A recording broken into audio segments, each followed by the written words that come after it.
छत्तीसगढ़ की विष्णुदेव साय सरकार के 13 मार्च को 3 महीने पूरे हो गए। इसके अगले दिन गुरुवार को सरकार के 5 मंत्री सरकार का लेखा जोखा लेकर जनता के सामने आए। दावा किया कि सरकार के 3 महीने का कामकाज कांग्रेस सरकार के पिछले 5 सालों पर भारी है। रायपुर में हुई प्रेस कॉन्फ्रेंस में डिप्टी सीएम विजय शर्मा, वित्त मंत्री ओपी चौधरी, कृषि मंत्री रामविचार नेताम, वन मंत्री केदार कश्यप और स्वास्थ्य मंत्री श्याम बिहारी जायसवाल शामिल हुए।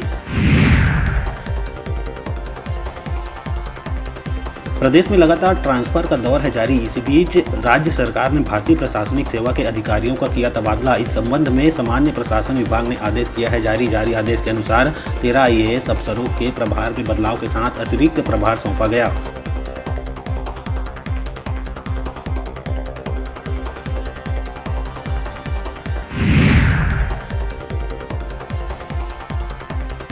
लोकसभा चुनाव के दौरान गाड़ियों से बिना दस्तावेज के 50,000 रुपए से ज्यादा बड़ी रकम नहीं ले जा सकेंगे। यही नहीं, शराब का अवैध परिवहन, बिना दस्तावेज के प्रचार सामग्री, मतदाताओं को प्रभावित करने वाली संदिग्ध सामग्री व वस्तुओं का परिवहन, अनाधिकृत बैनर, पोस्टर, प्रचार सामग्री, बिना अनुमति के प्रचार वाहन के खिलाफ नियमानुसार कार्रवाई की जाएगी।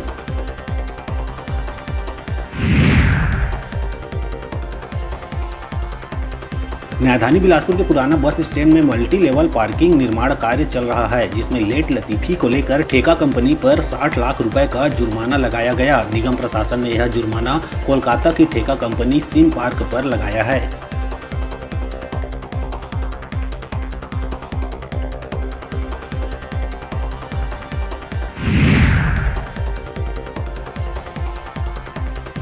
बिलासपुर में रेत का अवैध उत्खनन धड़ल्ले से है जारी। अरपा और खारंग नदी से रेत का जमकर चल रहा है अवैध उत्खनन और परिवहन। अब खनिज राजस्व विभाग और पुलिस की संयुक्त टीम ने कार्रवाई करते हुए पिछले 2 दिनों में 20 गाड़ियों को किया है जब्त। पुलिस प्रशासन की संयुक्त टीम ने 13 और 14 मार्च को सरकंडा, रतखंडी, पौसरा और सिविल लाइन क्षेत्र में खनिज परिवहन कर रहे वाहनों की जाँच की।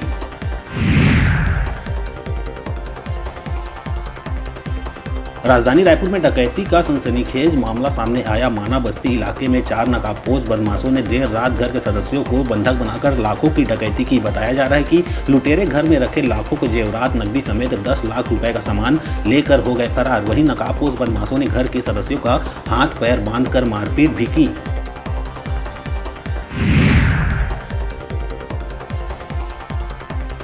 कोरबा जिले में एक दर्दनाक हादसे में बाइक सवार एक युवक की मौत हो गई। वहीं दूसरा युवक गंभीर रूप से घायल हो गया। यह पूरी घटना बांगो थाना अंतर्गत लमना की है, जहां पेट्रोल पंप के पास खड़ी ट्रेलर से बाइक में सवार 2 युवक टकरा गए। रघुनाथ सिंह तमली डांड निवासी की मौके पर ही मौत हो गई। वहीं बाइक के पीछे बैठा जगन्नाथ को गंभीर चोटें आई है।